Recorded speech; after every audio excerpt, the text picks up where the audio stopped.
papel da educação no sentimento do espírito. E o subtema da palestra de hoje é o comportamento do espírito nas diferentes fases existenciais.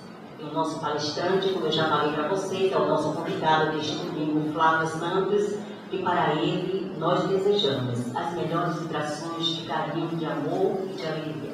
Que assim seja.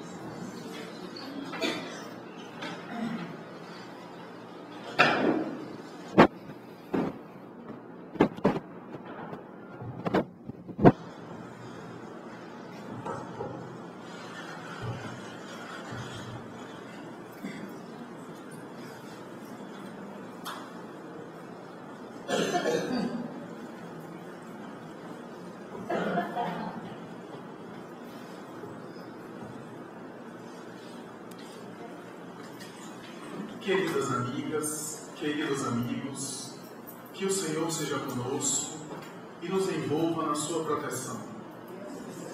Em O Livro dos Espíritos, na questão 385, Allan Kardec, com a sabedoria que lhe era habitual, teve o ensejo de interrogar as entidades venerandas superiores responsáveis por acompanhar e auxiliar o progresso do planeta terrestre na seguinte colocação: o que é que sucede com o espírito quando ele acaba por modificar e alterar o seu comportamento nas diferentes fases da existência, principalmente quando saído da infância e entrando na adolescência?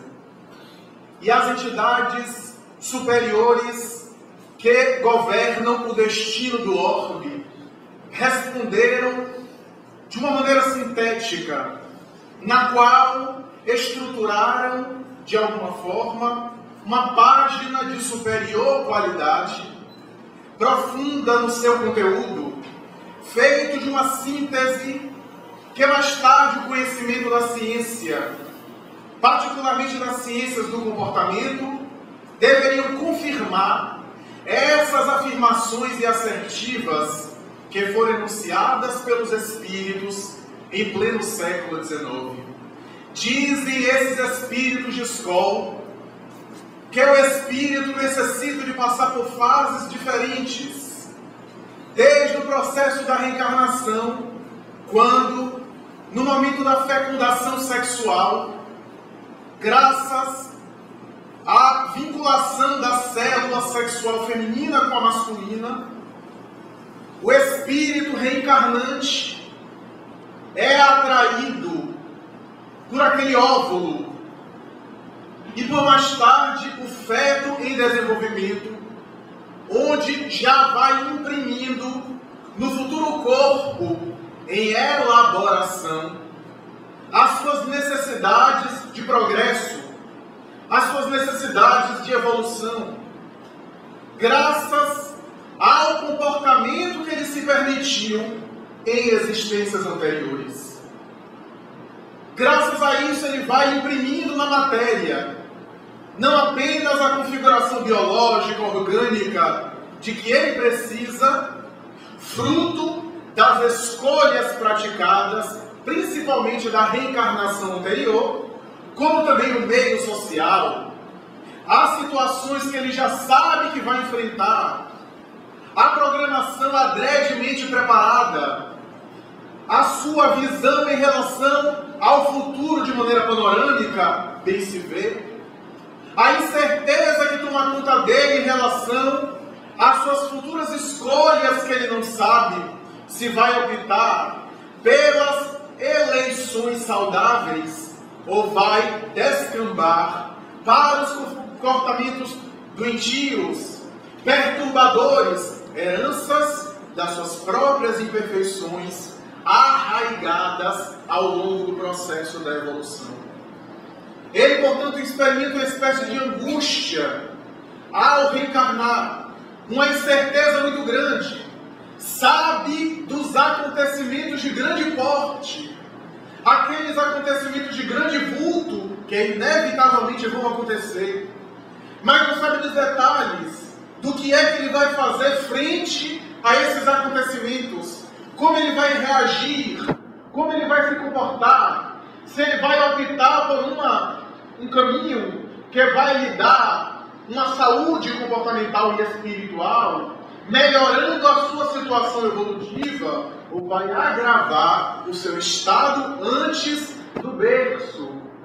Passa pela sua mente essas excogitações, essas elucubrações, mas que adiante dizem os Espíritos, ele passa por fases as mais variadas, graças às quais em cada uma delas ele de alguma forma é convidado a desenvolver valores, a aprimorar experiências, a cultivar virtudes, mesmo pelo atrito da matéria ou pelas transformações moleculares da matéria, inevitavelmente em face da própria organização fisiológica na qual ele se encontra mergulhado, emboscado, ele é convidado a experimentar os efeitos dessa transformação, que de alguma forma, direta ou indiretamente, querendo ou não, consciente ou inconscientemente, ele assimila aquela experiência típica, compatível daquela fase biológica e existencial. Daí porque, dizem os Espíritos, o Espírito na Terra necessita de passar por várias fases. E as suas fases, de alguma forma, fazem com que ele experimente papéis sociais e sensações típicas daquela idade ou daquelas circunstâncias que vão somar em forma de experiência e, quiçá, de sabedoria, se ele souber aproveitar.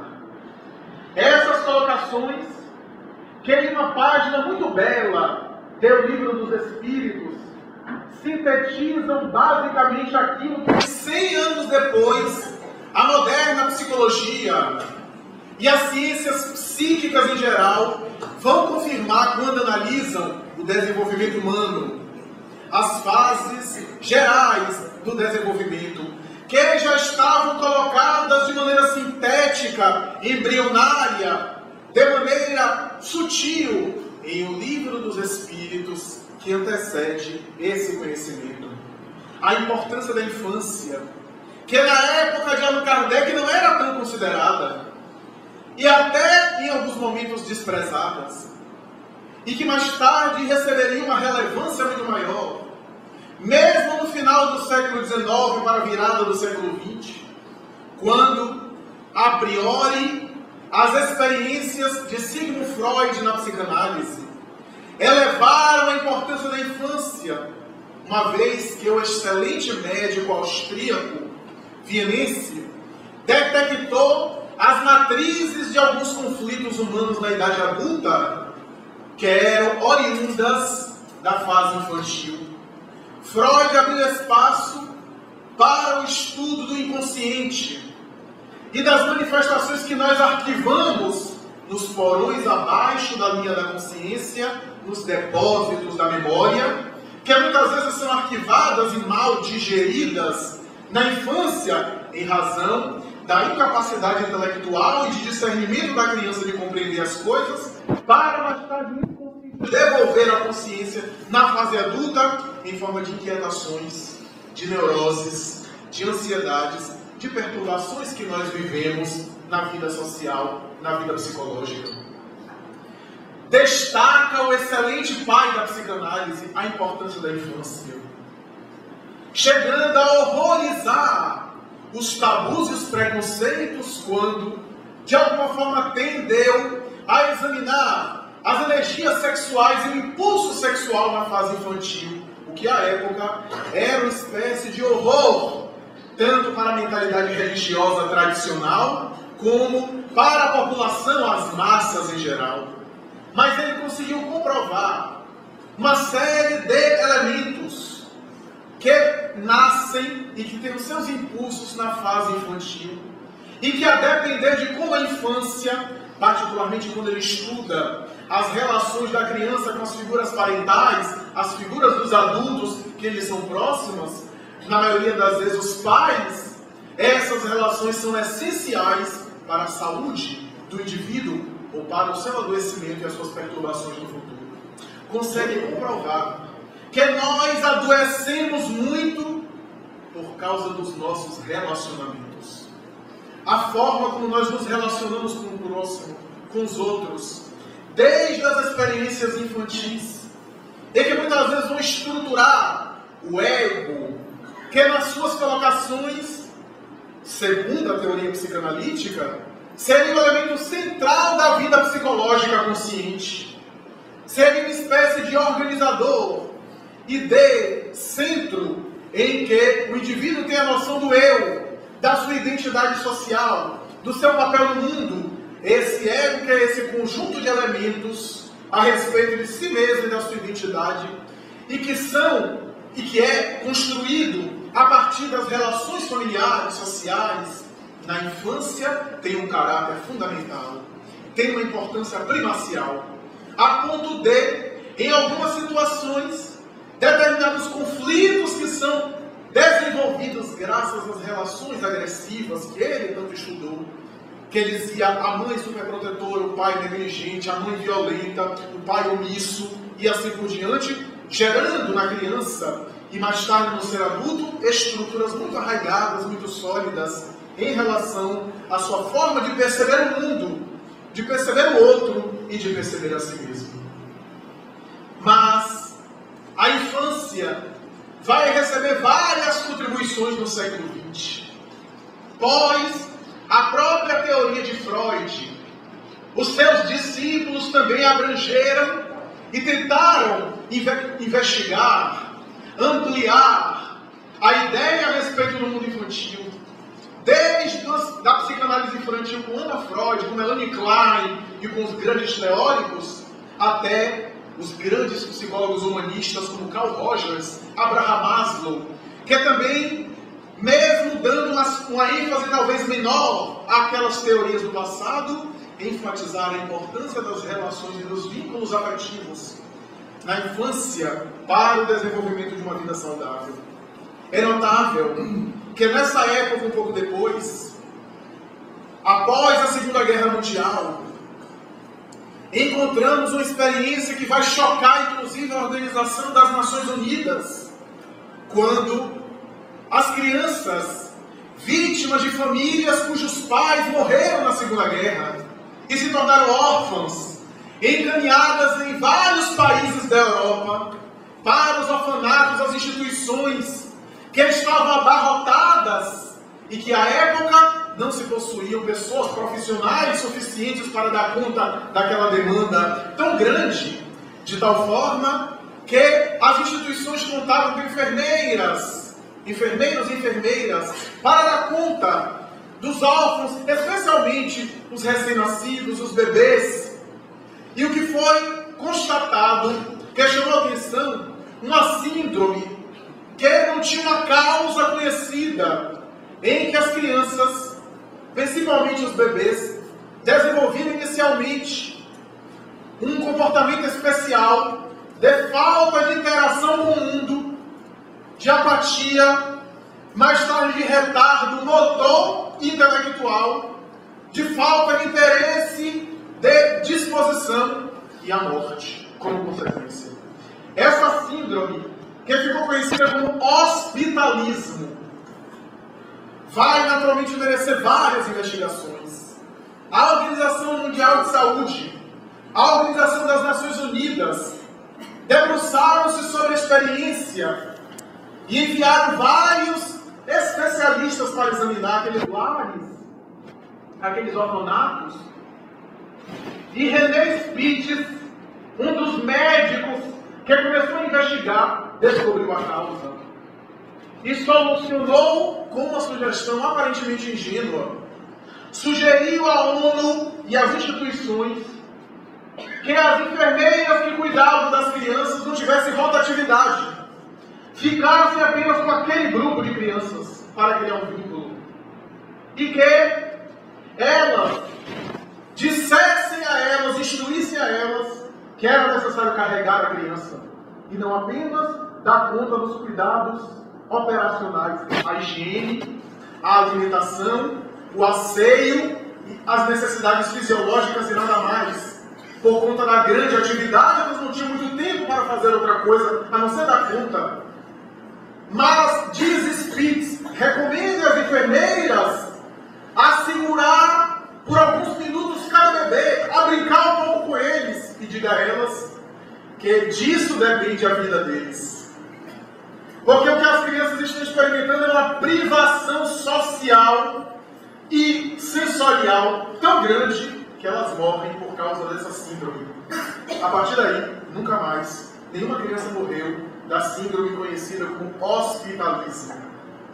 Tal era a importância do vínculo, constatado ali, principalmente nas fases iniciais do processo de desenvolvimento existencial. Todas essas pesquisas que seria fastidioso aqui enumerar, dizer todas, não apenas da psicanálise, porque mais tarde Jung vai identificar os complexos, as dimensões dos arquétipos, os elementos universais na infância, aquilo que se repete, que hoje nós conhecemos como padrão familiar, um determinado comportamento, um determinado padrão, que parece se repetir geração após geração, e que as pessoas dizem, puxou do avô, puxou do pai. Não há herança provada psicológica. Não se herda características psicológicas, senão caracteres físicos. Se nós puxamos, entre aspas, alguma coisa dos nossos ancestrais, não é por conta de um aparato genético, que até agora não se conseguiu confirmar. E a doutrina espírita se explica porque cada espírito é um. O físico gera o físico e nós herdamos as heranças genéticas. Mas o espírito não gera outro espírito. Mas, se nós, mesmo assim, temos semelhanças, é por causa da convivência, de um lado, em que nós acabamos nos habituando a determinado repertório de comportamento que nós assimilamos, e de outro lado, porque são espíritos afins, de outras encarnações, juntos em várias experiências, que viveram experiências próximas e têm hábitos semelhantes, têm identidades, têm gosto, têm preferências, mas não por conta de uma herança genética. Esclarece a doutrina espírita e até hoje a ciência assim o confirma. Então, essas características, essas heranças, que são importantes serem cuidadas e que nós temos ali. Jung estabeleceu nos arquétipos esses padrões familiares que estão no nosso inconsciente. Quantos padrões nós vemos repetir? Determinada postura, determinado comportamento, determinado conflito, que parece que os filhos, os netos, os bisnetos repetem, e que ele naturalmente conseguiu acentuar, que estava ali nas raízes determinados padrões que se repetiam a partir da infância de cada geração. Tal era a importância da infância. As neurociências atuais confirmam que a formação do ponto de vista cerebral na infância é tão grande e é tão intensa que muitas vezes vai demarcar a vida inteira, segundo os neurocientistas. Pesquisas apontam que determinadas violências que ocorrem no mundo infantil não apenas geram uma alteração social ou comportamental por conta de um trauma psicológico, mas geram uma alteração cerebral. A Science American, uma das revistas de maior prestígio no mundo, publicou um artigo há 2 anos atrás de algumas crianças que foram muito maltratadas. Uma delas, cuja mãe teve um surto de agressividade e, para punir a criança por conta de uma indisciplina, colocou a sua mão no fogão e acendeu fogo. Mais tarde, esse cérebro foi examinado dessa criança e era um cérebro estressado, que estava sempre em uma postura de alerta, esperando uma ameaça e produzindo uma proteína, fator de liberação de corticotropina. Essa proteína, que em grande abundância no cérebro, vai gerar determinadas alterações nos neurotransmissores e no desequilíbrio da dopamina, da serotonina e da noradrenalina. portanto, predispondo essas pessoas mais tarde ao transtorno afetivo bipolar, com uma probabilidade muito maior, à síndrome ou transtorno do pânico e às experiências da depressão. Não quer dizer que todo mundo que tem esses quadros é porque passaram por questões complicadas da infância, porque há outros fatores. Mas há uma predisposição maior. O cérebro daquela criança, especificamente nesse artigo publicado, produziu uma quantidade muito grande do hormônio do estresse, o cortisol, que gera em abundância uma série de reações, desde as mais simples como gastrite, refluxo esofágico, gástrico, até cânceres e assim por diante, ou infarto do miocárdio. Portanto, o cérebro foi alterado. Algumas crianças que foram estupradas, que foram violentadas, que foram agredidas de maneira veemente, tinham cérebro à semelhança ou parecido com o cérebro de alguém que usou cocaína, que também é muito afetado pelo poder agressivo da droga. Um cérebro com estresse, com um nível de tensão funcionando como se estivesse em constante tensão, portanto alterando bioquimicamente o funcionamento do organismo por conta da experiência na infância. Talvez uma pessoa dessa, passando pelo mesmo trauma na vida adulta, não experimentaria tanta repercussão, e isso está provado. Que muitas vezes, até coisas, experiências menos drásticas, uma rejeição, um abandono, uma traição na vida adulta, nós tendemos a reagir muito melhor do que na infância. Por conta de estar formando a personalidade do ponto de vista psicológico, formal, clássico, os circuitos cerebrais e os hábitos que estão se formando, se desenvolvendo. Hábitos, alguns que ficam no inconsciente, porque o ser humano é um animal de hábitos. Nós somos escravos, entre aspas, dos hábitos. Todos nós agimos em função de hábitos que estão arraigados. E quem não direciona para os bons, tem maus hábitos. Desde os mais simples. Desde o conversar. Desde o dialogar com o outro. Porque as pessoas acham que os hábitos que nós falamos aqui é apenas aqueles hábitos de heroísmo, de sacrifício. Até o dialogar com o outro. A forma de comer. A forma de se portar na mesa. Que nós não percebemos. Às vezes a gente faz o papel social, a persona. A máscara. Mas como a gente se trai, em algum momento a gente se distrai e a vigilância afrouxa e a gente mostra a verdadeira cara. E aí a gente senta na mesa de uma forma, tem uma postura selvagem na hora de comer, fala. Tem gente que fala de uma forma que eu não sei como é que está viva a pessoa.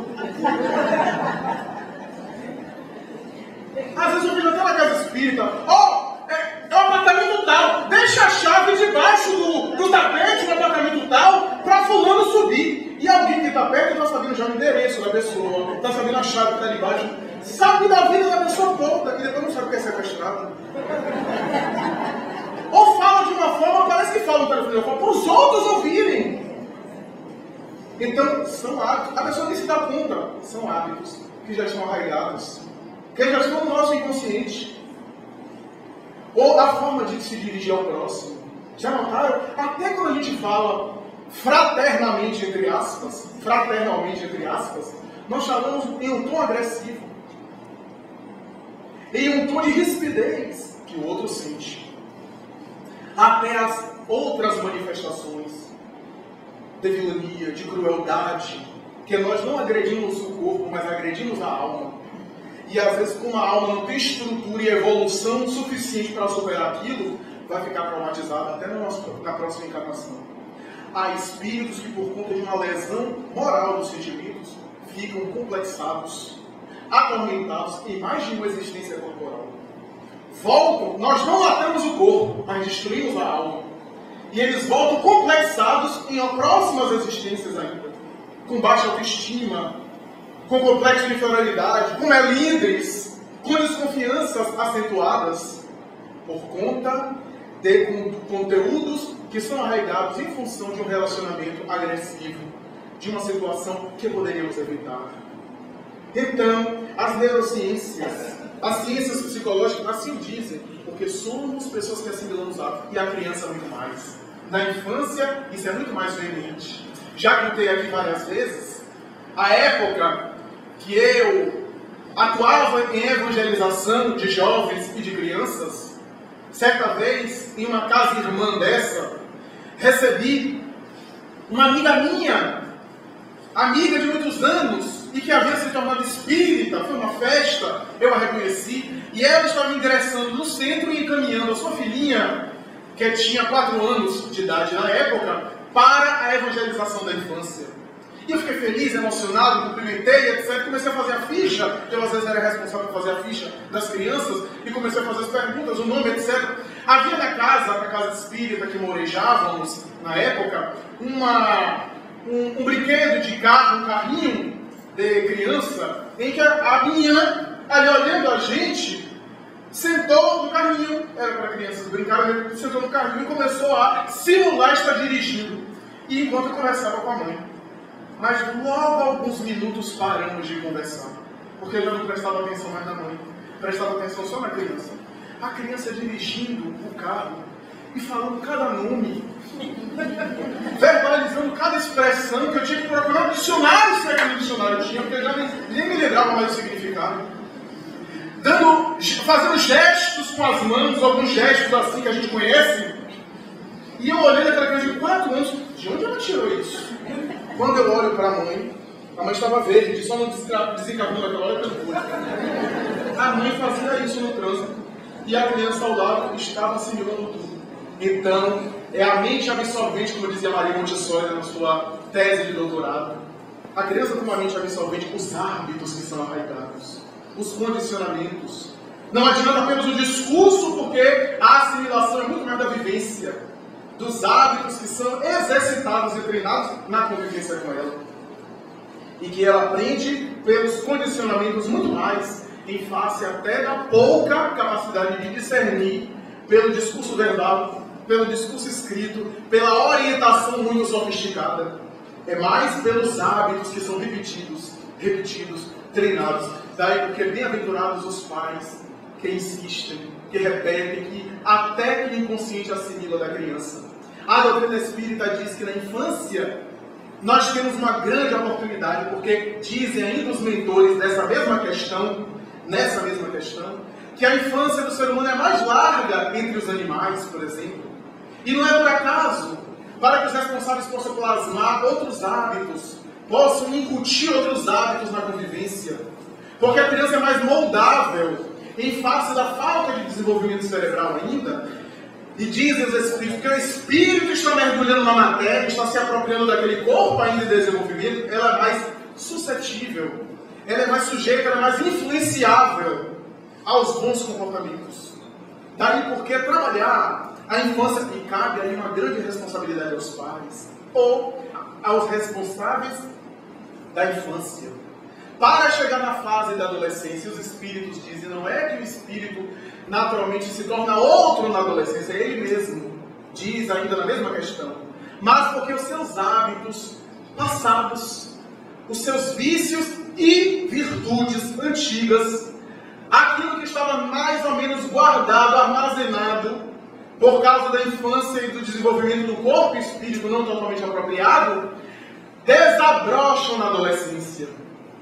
Daí porque, a depender da boa ou da má educação na infância, o jovem, o indivíduo vai ter uma adolescência mais ou menos problemática. As exceções confirmam a regra, há exceções, bem se vê, mas de um modo geral é isso que acontece.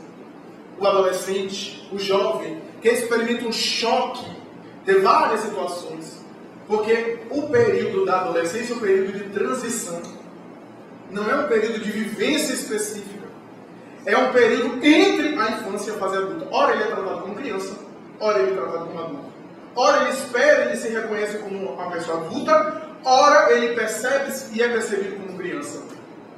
Então é uma fase de transição e, naturalmente, em muitos casos, de conflitos, de busca de identidade, de reconhecer-se no mundo, de experimentar, de questionar os padrões estabelecidos.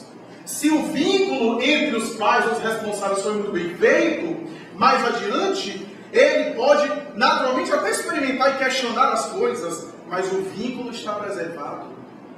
Ou as noções e os valores que foram disseminados estão ali nele, embora ele precise viver outras experiências. Então, a doutrina espírita vem contribuir com essa fase existencial, que é a fase da adolescência dos hormônios, da puberdade. Esse sim é um fenômeno universal, que é um fenômeno biológico, em que há o desenvolvimento dos órgãos sexuais, a produção dos hormônios na área da sexualidade, o desenvolvimento de características secundárias sexuais, para mais tarde a reprodução, e é natural que muitas vezes esse choque aconteça. Os hormônios e o impulso da libido causam uma sensação de inquietação, uma ansiedade, a busca pelos prazeres, os mais variados, a sensibilidade exacerbada, a intolerância à frustração, daí porque toda essa equação gera uma probabilidade muito maior do uso de drogas nessa fase. A intolerância à frustração, a necessidade em busca de prazer e não de também administrar os sofrimentos que são naturais. E o questionamento e a necessidade de explorar o mundo, naturalmente são fatores que podem induzir o jovem ao uso de drogas. Daí porque é uma fase muito delicada nessa área. Graças aos hormônios, os impulsos, o jovem tem uma tendência ao apaixonamento. Se apaixona pelas coisas, pelas pessoas, muito fácil. E às vezes os pais ficam em crise. Ele está sendo ingrato, gosta mais dos amigos do que a mim, e aí se torna mais infantil do que o jovem. Porque a fase, ele também foi jovem, ele também passou por essa experiência. Então acha que é pessoal. Às vezes não é pessoal. É a sua necessidade de se colocar no mundo, de se identificar com grupos, de se reconhecer, de ser reconhecido, de testar os valores que foram ensinados a ele. Então é perfeitamente natural. Ele se apaixona e desapaixona facilmente. É a jovem feminina que idealiza os cantores de rock, os atores de Hollywood. Algumas coisas horríveis que estão por aí, mas que idealizam. É o menino que idealiza a professora, que idealiza uma musa. São fases perfeitamente naturais, em função dos hormônios que são produzidos, que geram psiquicamente esse apaixonamento, que é também uma função da sexualidade em desabrochamento. Viver intensamente, viver com paixão, querer mudar o mundo. Porque como ele está se modificando, está vivendo uma fase de mudança, ele acha que também, ele mudando, ele está mudando também o mundo, ele tem a necessidade de mudar o mundo. É natural. E às vezes os pais, você não vai mudar, a vida é ingrata, é o mundo cão. Não, a gente entender, mesmo que ele esteja errado, a gente entender, acompanhar essa fase, mas daí ele vai dar consciência. Ele apresenta caráter, ele questiona. Às vezes o pai torce um time de futebol e vai torcer para o outro. E aí o pai se irrita, se magoa. Já vi isso. Vamos mandar para casa dos seus avós, porque os avós é que resolvem o problema. E se tem um pouco mais de dinheiro, vai fazer intercâmbio, vai morar no exterior. Aí você vê o que é bom. Porque toda a família torce para esse time, você vai torcer logo para o rival. Depois ele distorce, ele deixa de torcer. É um período, às vezes até para questionar, às vezes até para afrontar, para provocar. E se nós ficarmos no mesmo nível, magoados, o jovem faz chantagem emocional, ameaça sair de casa, fugir de casa, e às vezes horrorizado, por favor, não fuja, dê minha mesada. E aí toda semana vai ameaçar fugir de casa. Ele não vai, jovem não é bobo. Ele não vai fugir de casa. Ele vai na esquina de volta, porque ele tem muita fome, tem muita energia, vai precisar comer. Onde é que ele vai comer? Ele não tem como se manter. Diz, vá com Deus, quer que eu arrume a mala? Não vai não. Não vai não, que ele não tolera passar fome. Então é um período perfeitamente natural para a gente não cair na chantagem. Mas claro, que tratar com amor, com ternura, com carinho, porque a fase da adolescência, dizem alguns especialistas, é o segundo parto, o parto social. Depois do parto biológico, é o parto social. Ele está sendo gerado para o mundo social. Ele está saindo das entranhas, da simbiose, dos padrões parentais, para agora se identificar, para agora ter padrões fraternais, sociais. Então é perfeitamente natural. Questiona, e os pais devem conduzir de uma forma saudável. fazendo questão e sendo austeros naquilo que é mais importante, mas não ficam pegando no pé do jovem qualquer coisa. Aquilo que é secundário, mesmo que ele esteja errado, a gente vai na compreensão que o jovem muitas vezes está manado. Então, se a gente ficar reclamando que ele deixou um copo na mesa da sala, todo dia a gente vai virar uma megera. Vai virar insuportável. Então a gente vai tolerando alguns pontos, agora outros. Não tomar banho, para que jovem e banho não se combinam. A gente não pode ceder. E às vezes eles tomam banho pela metade. Não tem nem o cuidado de dar uma borrifadazinha no sabão, porque o sabão está lá em metade. Então sai só pela metade. A mãe que não gosta de... Como mulher não gosta de lavar o cabelo, não sei porque as mulheres não gostam de lavar o cabelo. Então é só do pescoço para baixo. E o jovem do pescoço para cima. Então quando a gente vai ver, tá a cabeça molhada quando molha. Mas os pés estão mais sujos, porque ele entrou sujo e agora, naturalmente, saiu pior. Ciscando tudo, porque parece galinha, né? Depois do... Então tudo isso é natural. A gente vai exigir que tome banho. Não vou para a escola, vai para a escola. Mas aquelas coisas acessórias a gente vai compreendendo e vai ensinando que ele vai aprendendo aos poucos. E não se tornando intolerante, flexível, autoritário, porque senão vai, aí sim, agredir o que é mais importante, que é o vínculo. É, naturalmente, a vinculação. Então tudo isso vai se treinando na vida familiar, na vida de convivência, para que nós possamos desenvolver uma saúde comportamental, uma saúde na família, até a entrada na vida adulta. A vida adulta demarca aquelas experiências que foram semeadas, que foram geradas na juventude e naturalmente vão agora desenvolver-se e consolidar-se na vida adulta, a depender de como a juventude também se passou, a depender de quais os valores foram construídos como base de segurança, ora através de conflitos na vida adulta, ora através de uma consequência de desdobramento. A vida adulta caracteriza espiritualmente pelos maiores desafios de modo geral, os testemunhos, as escolhas, razão pela qual as ciências psiquiátricas costumam afirmar que boa parte dos transtornos sérios na área da saúde mental desabrocham na entrada da vida adulta, no jovem adulto, na passagem da juventude para a vida adulta. A esquizofrenia, por exemplo. A grande parte dos casos de esquizofrenia aparecem nessa entrada da vida adulta. Até mais ou menos dos 20, por exemplo, até os 40. Veja que ainda estou no rol, ainda tenho perigo. Mas, e alguns aqui também.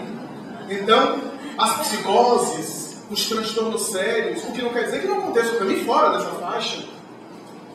Então, aqueles que estão fora não ficam felizes muito, não.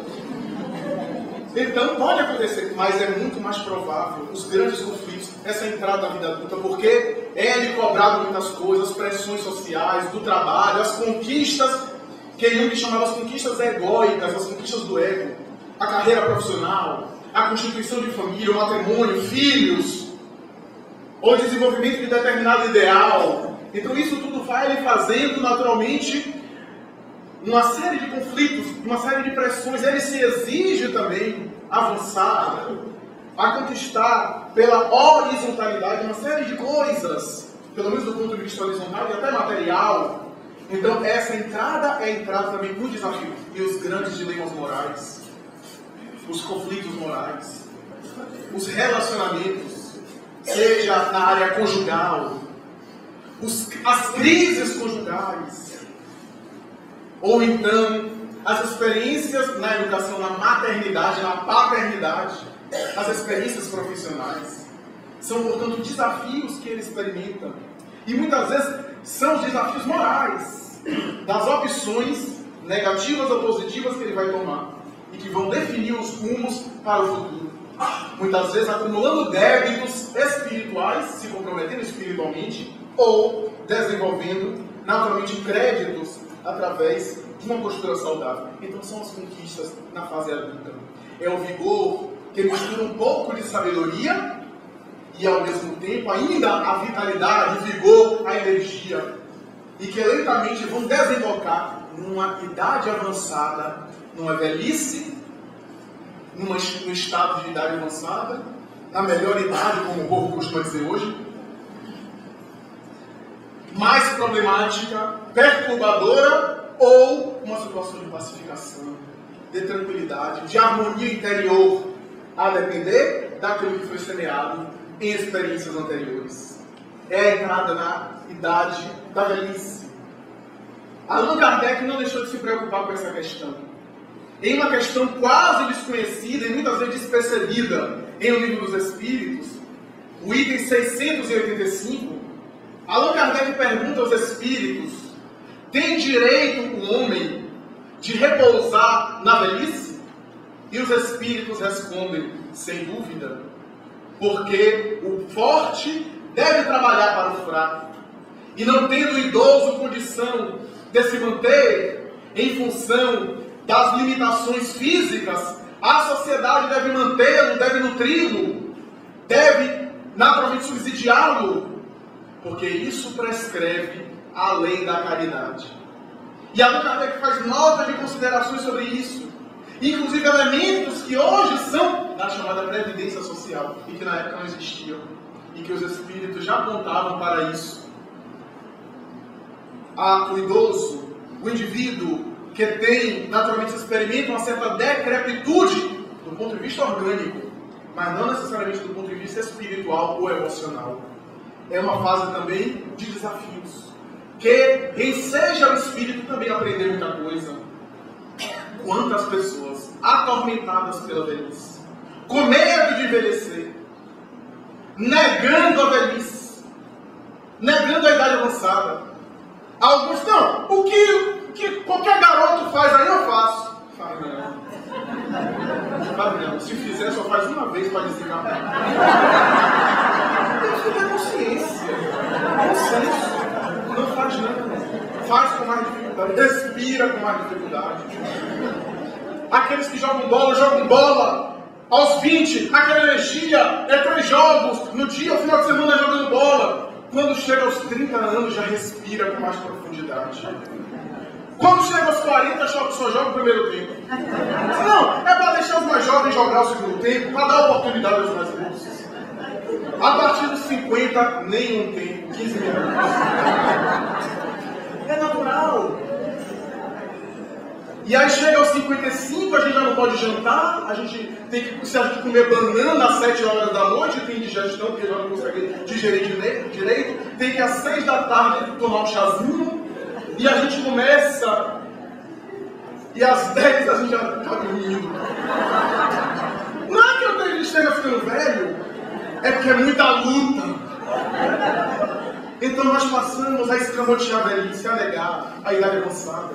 Antes do nosso raciocínio rápido, a gente respondia, a pessoa perguntava uma coisa, a gente já estava respondendo. Hoje a pessoa pergunta e fica esperando a resposta. Peraí, que eu estou pensando.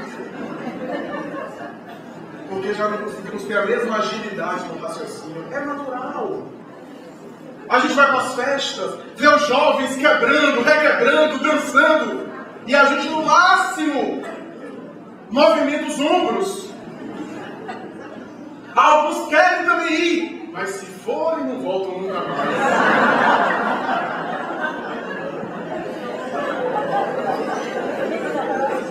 E quem não morrer vai chegar lá. Então estão sentados, alguém vem nos cumprimentar, e a gente, antes a gente levantava, agora a gente pede fé em Deus. Porque já não consegue atender, já não consegue abaixar direito. Tudo isso são fenômenos naturais, mas que o mundo espiritual e a divindade propicia para que o espírito possa desenvolver outros valores. Agora é um momento de vida psíquica, não mais vida física. E aquilo que foi construído no passado, agora que vai somar em forma de paz, de tranquilidade, ele está se preparando para o mundo espiritual, porque no mundo espiritual não tem vida física, tem vida psíquica. Daí porque ele está sendo habituado a ter mais vida psíquica, vida interior, do que uma vida ativa, como se diz. Porque o povo acha que vida ativa é estar para lá e para cá não fazendo nada. A verdadeira vida ativa é preservar a inteligência, a cultura, o gosto pelo belo, pelo senso estético, o prazer ético, essa sensibilidade que nós desenvolvemos ao longo das experiências. Marilena Chauí, a notável filósofa ainda encarnada, professora da USP, tem uma frase que a mim me chama a atenção. Ela diz: ser velho é lutar para continuar sendo ser humano. Então é uma frase que tem uma conotação social, mas é também naturalmente um convite ao indivíduo estar lutando para a superação de si mesmo, para outros valores e para não negar essas experiências. Não temos nada contra a pessoa se cuidar, parecer mais jovem, utilizar essa ou aquela ferramenta para parecer melhor, para parecer mais jovial. Muito válido. Mas estamos aqui também falando dos excessos, em que a pessoa muitas vezes, através da musculatura, como vemos através dos anabolizantes e a musculação em excesso, e em alguns do showbiz, nós vemos, embora a musculação do envelhecimento precoce, porque a vida psíquica é de excessos, é de promiscuidade. Então desenvolveu os músculos, mas envelheceu precocemente por conta de outras áreas, porque o fluido psíquico, o fluido vital, como diz o Allan Kardec, vai gerando um envelhecimento precoce pelos gastos no excesso. Então a vida não é isso. Não estamos aqui, naturalmente, sendo contra qualquer tipo de ferramenta, mas também o excesso. Nós vimos uma pessoa que tinha uma aparência de 60, de 70 anos, e aí faz uma cirurgia plástica, fica com cara de chinês. Então a gente vê, por exemplo, uma pessoa de 70 com cara de 35, muito bem, mas quando vai subir a escada, o coração tem a idade que tem, pela vez cirurgia plástica. Então nós vemos o medo e às vezes o excesso, o exagero nessa área.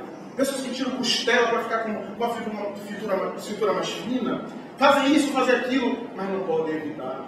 Cada período da vida tem a sua beleza.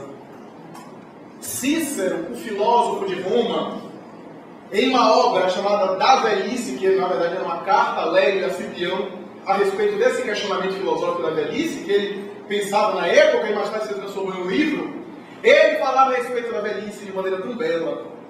Dizia que não há nada melhor do que envelhecer. Primeiro, porque ele conseguiu superar, através do envelhecimento, os tormentos sexuais que ele tinha. As perturbações que se tinha, as ansiedades, a inquietação, a dificuldade de concentrar em qualquer coisa, e que foi acalmando ao longo dos tempos, pelo processo de maturação biológica natural. E ele se refere à velhice como sendo notável. Cita exemplos como Diógenes, Sófocles, o próprio Platão, que em plena idade avançada, no caso de Sófocles e Diógenes, 60 anos, que para a época era um padrão avançado, Platão chegou aos 80 anos, no pleno esplendor da sua glória, na sua inteligência. E se nós recordarmos no mundo contemporâneo, Albert Einstein, Golda Meir, Charles de Gaulle, quantos daqueles que em idade avançada, como George Bernard Shaw, aos 90 anos, Margaret Thatcher, várias personalidades que em idade avançada conseguiram a glória e o máximo pela sabedoria, pela cultura, pela inteligência, pelas manifestações de afetividade. Então, nós temos isso.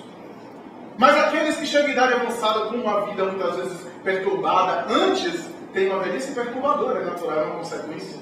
Então nós vemos, por exemplo, aquele velho que é vulgar, que é obsceno, que muitas vezes quer provocar todo mundo que está, e a gente diz, não é Alzheimer. Não, mas tem muito velho que fica com Alzheimer não fica assim. Por que ele ficou assim?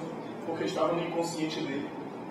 Na idade lá atrás, muitas vezes... Mas ele não era assim. Era.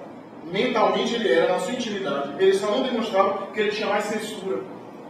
Ele tinha mais freio. Chegando em idade avançada, perde-se o freio. Então ele se torna pornofônico, vulgar, obsceno, quer abusar, quer sevenciar todo mundo que está na sua frente. E ele não era assim na sua intimidade, ele tinha isso no seu inconsciente. E agora está jogando para fora. Tanto é que outras pessoas têm Alzheimer e cantam música da infância, porque a memória a longo prazo preserva-se. É a memória recente que vai se perdendo. Então, aqueles conteúdos que já são antigos dele são jogados para fora por conta da sua vida moral e da sua vida emocional antes, na idade menos avançada. E mesmo na doutrina espírita, me permitam falar, já que estamos encerrando, mesmo na doutrina espírita, quanta coisa a gente vê. Pessoas que dizem assim, quando eu me aposentar, aí sim que eu vou me dedicar ao centro. Vou me dedicar ao espiritismo. Já está até enjoadinho esse discurso. Porque quando se aposenta, a aposentadoria não dá conta de todas as contas, e aí tem filho na faculdade, tem os eletrônicos que precisa comprar, tem os eletrodomésticos, tem tanta coisa. Então, arranja bico. Faz bico, faz crochê, vai fazer tudo, e fica naquela preocupação, e piora a situação. Antes dava metade do dia depois do trabalho, agora nem a metade. Nós temos visto isso. Com essa desculpa de que quando me aposentar, quando aí eu vou me dedicar. Certa vez eu conversando com uma pessoa, eu disse, veja só, você está tão preocupada com isso, com essas contas, com o eletrônico que tem que colocar em casa, com a faculdade dos filhos, se você morrer agora, como é que a família se ajeita? Vai dar conta. Vai ter... É verdade. Pois é, então faz de conta que você já morreu. E também se dedique à sua espiritualidade. Se dedique também a outra dimensão. Para não ter a surpresa, porque a gente acha que nunca vamos para o mundo espiritual. Não vamos, uma hora a gente vai. A gente nunca pensa que talvez a gente esteja mais próximo do que nunca. Esteja mais próximo do que nós imaginamos. E ficamos aí postergando, protelando que só os outros aqui se encarnam. Só que os outros pensam a mesma coisa da gente. Então, tudo isso, esse objetivo, diz a doutrina espírita, das diversas fases existenciais, se reúne em um só, que é o avançar, o progresso do ser espiritual, o desenvolvimento dos seus valores íntimos, que sintetizam a famosa sentença de Jesus: amar a Deus acima de todas as coisas e ao próximo como se ama a si mesmo. A criatura reencarna para treinar e desenvolver o amor. O amor no sentido elevado. Porque o amor no sentido elevado é muito mais complexo do que imaginamos. Não é apenas sair por aí dando beijinho. Não é para sair por aí mandando carta de amor. O próprio respeito pelo outro é um ato de amor. O próprio silêncio diante de uma agressão e da ignorância alheia é uma atitude de amor. O amor tem uma abrangência muito maior. Eu não tenho nada contra os beijinhos, só até a favor. Mas não apenas isso. O amor tem uma abrangência, como Jesus nos ensinou, muito maior. Daí porque nós devemos desenvolver, para que o indivíduo tenha aquilo que nós chamamos de autoestima, a reforma íntima, a transformação moral, passa por esse processo de querer avançar, de querer se descobrir quem se é, de querer se melhorar, de ter autoestima. Quanto mais o espírito progride, diz Allan Kardec, mais ele ascende acima das questões pequenas da terra, e menos as coisas da terra ferem-no, magoam-no. Menos ele se magoa com as coisas da terra, porque ele mais evolui, então ele está acima dessas questões. Ele se ofende menos, ele é menos afetado quanto mais ele avança. Então é necessário desenvolver essas manifestações. Por exemplo, quanto mais a gente é apegado nesse mundo, mais a gente se ofende a algumas coisas. Se a gente é muito apegado à nossa imagem e alguém diz qualquer coisa da gente, a gente fica magoado, fica infeliz, não dorme, tem insônia. Então, é uma infantilidade nossa, como se a gente pudesse dominar todas as pessoas que falam da gente. E normalmente falam mais mal que bem, que é da psicologia humana. Então é natural, cada um vê com seus óculos, com a sua ótica. Então é natural.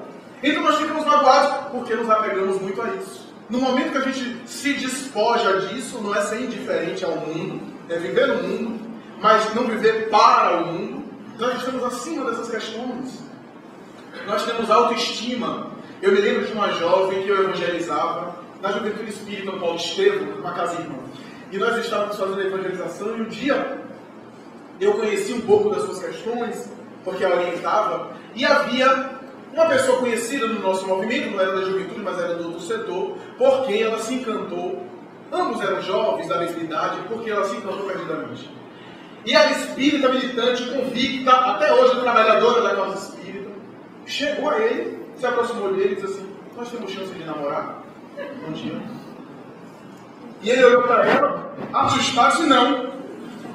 Ela sorriu e disse: que pena, você não sabe o que está perdendo. Ficou tranquila. Notem, se acontece isso com a gente perde a noite, a gente fica feliz, para de comer, agora não arruma mais o cabelo, nem toma banho mais. Fica horrorizado porque alguém não quis namorar com a gente. Como se a pessoa fosse escrava, a gente tem que namorar, tem que ceder os meus impulsos. E ficou tranquila. Que jovem notável. E eu acompanhei depois, ele, o rapaz, ficou tão perturbado com aquela colocação de autoestima dela, que buscou ela depois, estabelecer um relacionamento. E o dia que estava com os dois, hoje já casados, ela disse mais ou menos assim: viu que você não sabia o que estava perdendo? Não tinha nada de egoísmo, de vaidade, era autoconsciência. Ela se identificou com ele, mas sabia também que tinha os seus valores e que sabia que poderia fazer uma parceria afetiva com ele, saudável. Que beleza! Mas nem por isso se magoou. Nós temos uma felicidade que não é felicidade, é alegria, momento de alegria. A gente é feliz quando o salário aumentou. Se não aumenta, a gente é infeliz no mês. A gente vai reclamando do governo, vai reclamando com uma dívida digna. Mas, se alguém está com a gente é feliz. Mas se alguém não quer mais ficar com a gente, separa da gente, ou até caminha para adiante, a gente já não é feliz. Então a felicidade nossa é muito condicionada, está muito vinculada ao meio que nos afeta. Então nós não somos felizes. Porque esses são momentos de alegria. A pessoa é feliz independente. A pessoa se sente bem consigo mesma. Se tem uma parceria efetiva, que bom. Se não tem, não vai morrer por isso. Porque a felicidade é muito mais profunda do que isso. Então, todas essas questões têm a ver com o desenvolvimento do ser interno que nós somos, do eu profundo que nós somos. Para concluir, me permitam citar dois casos que a mim me chamam a atenção. Um deles já contei aqui, que é o caso de um psicólogo de São Paulo que escreveu uma construção civil, em que ele, examinando a construção civil, começou a fazer entrevistas com os operários, os trabalhadores dessa construção. E ao entrevistá-los, o primeiro: o que você está fazendo aqui? Ele perguntou. Eu? Você é idiota? Você não está vendo? Eu estou carregando essas pedras aqui. Então ele colocou: revoltado. O segundo: o que você está fazendo aqui? Eu estou com esse trabalho duro. A vida é dura. Ele colocou: depressivo, angustiado. E foi até que ele chegou em alguém que ele perguntou: o que você está fazendo aqui? Eu estou construindo uma catedral. Todos estavam fazendo a mesma coisa, mas a visão de cada um era diferente. Aquele tinha a percepção do conjunto, sabia da sua importância, porque graças a ele também é que a catedral seria construída. Nós também estamos construindo catedrais. Mas é necessário, portanto, estar sempre avaliando a si mesmo, se descobrindo, se encontrando para aperfeiçoar-se e para não reincidir nos mesmos erros. Contei já em alguns lugares, inclusive em grupos de estudo, que uma história que a mim me chamou a atenção, que eu já li muitos anos e reli recentemente, do espírito Mercury Campos, fala um pouco dessas reincidências dos erros. Irmão X, que era o pseudônimo que ele usou para essa mensagem, através das mãos abençoadas de Chico Xavier, narra o caso de duas famílias em uma área rural que viviam em conflito. Mas viviam em conflito por conta de um evento. Como acontecia? Se não me engano, no sul do país, houve, no passado, uma situação calamitosa, porque um dos indivíduos, que era o personagem principal da história, um membro da família, resolveu se beneficiar através de uma atitude ilícita e imoral. Resolveu ampliar a cerca, que era a cerca da sua fazenda. Então ampliou e conseguiu um punhado de terra maior, alguns metros de terra maior, etc. Fez aquela ampliação, alterou e gerou uma confusão. Uma confusão tão grande, houve disputas, ele já estava em idade avançada, acabou morrendo de desgosto, vendo os filhos se digladiar. Alguns morreram nessa disputa, como era na época do passado, os coronéis e assim por diante. Ele desencarnou angustiado, com consciência de culpa, porque sabia que todo aquele conflito foi gerado pela sua desonestidade. Só necessitou da divindade reparar. E os bons espíritos disseram: você vai reencarnar na outra família. Vai voltar ao corpo na outra conjuntura. E ele voltou. Voltou na outra conjuntura para consertar o que ele fez. É um caso engraçado, um caso interessante. Ele reencarnou na família. E desde cedo, o filho, o primogênito do pai de família, que naquele momento já estava herdando os negócios da família, desde cedo caminhando com o pai pelas hortas, pelas roças, pelas áreas da família, passado por determinado lugar, que era um local específico que ele, na reencarnação anterior, tinha alterado, e dizia desde criança, desde menino: essa cerca está no lugar errado.